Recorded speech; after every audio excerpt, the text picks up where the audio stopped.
Man, Hagrid has gotten into some hardcore shit since the days of Harry Potter.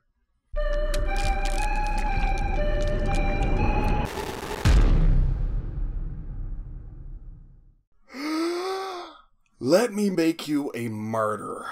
Man, that's a mouthful for a movie title.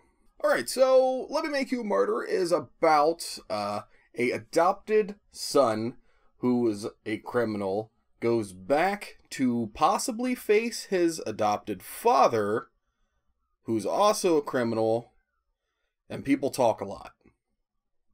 Alright, so this movie starts off. In the first 10 minutes, you get a glimpse of Marilyn Manson, which most of you, if you've been looking forward to this movie, you're well aware that he's in it. And I'd never hopped on the Sons of Anarchy train, and I didn't know how I was going to like his acting. And I gotta say, he's pretty good. I wouldn't mind seeing him in some more stuff. But you get a glimpse of him, the first 10 minutes, some stuff goes down, and I was saddled up. I was like, I like where this is going. It's going to be good.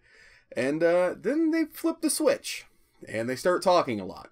And there's a lot of setup. And I was like, all right, I was kind of bummed because the first 10 minutes was, it was exciting. I wanted to see more. But you have to, take some time, set up some characters, set up some storylines, maybe some subplots. So I forgave him for that. But then nothing ever comes of it. When they take the turn and, they're doing a lot of interviews, detectives with the one dude, you got a really boring True Detectives.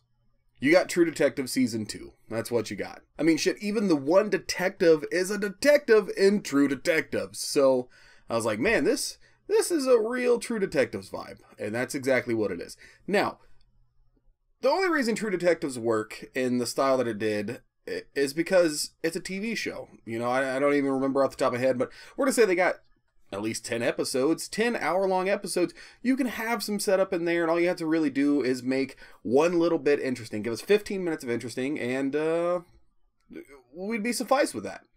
You can't pull that off in an hour-and-a-half movie, though.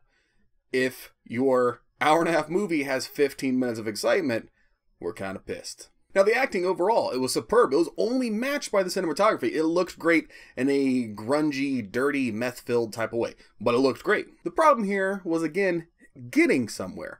There was times where you're like, yep, it's coming now. Nope, no, it's not. We're just talking again. I was patiently awaiting the whole movie. I was like, oh man, it's about to happen. Some crazy shit. And then it didn't come. Metaphors for transcendence and for the great beyond were spoken, but there was no action to it. This movie to me was a lot like spoken poetry with some beautiful visuals. But the poetry, what they were trying to tell, was lacking.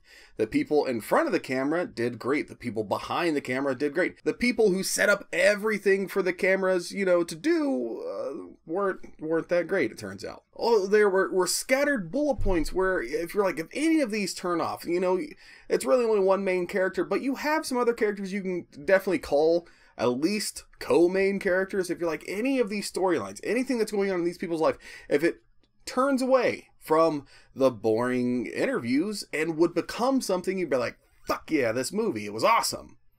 But it never happened. It was all scattered subplots that lacked fluidity, and the conclusion was just meh. This is a solid bunch of meh. And then with the whole, there being a bunch of subplots, one of them, they tried to make it seem uber important.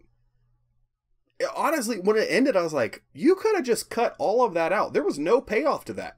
There is a huge, what they wanted to be a huge part in this movie, you could have eliminated it, and it literally wouldn't have changed a single thing. It would have been the exact same movie. Now, again, I've said some bad things, and I think a lot of this is also, I wasn't in the mood for a slow burn.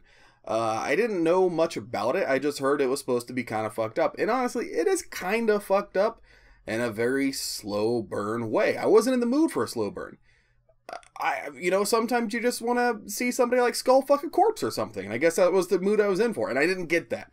So I think maybe if I had been a little bit more prepared, if I knew what I was getting into when I approached this movie, if I knew it was going to be just like a singular episode of True Detectives, I probably would have liked it a little bit more, but I didn't. So know what you're getting into. I can say it was worth a watch. I didn't enjoy it as much as I wanted to, but it was definitely worth a gander. if you're into that type of thing, if you're going into this like for some crazy slang and some like hardcore backwoods shit, you're not gonna get it here. You're gonna get a pasted, sloppily together storyline that just kind of just trickles along. That's what you're getting. But you guys know what you should also get.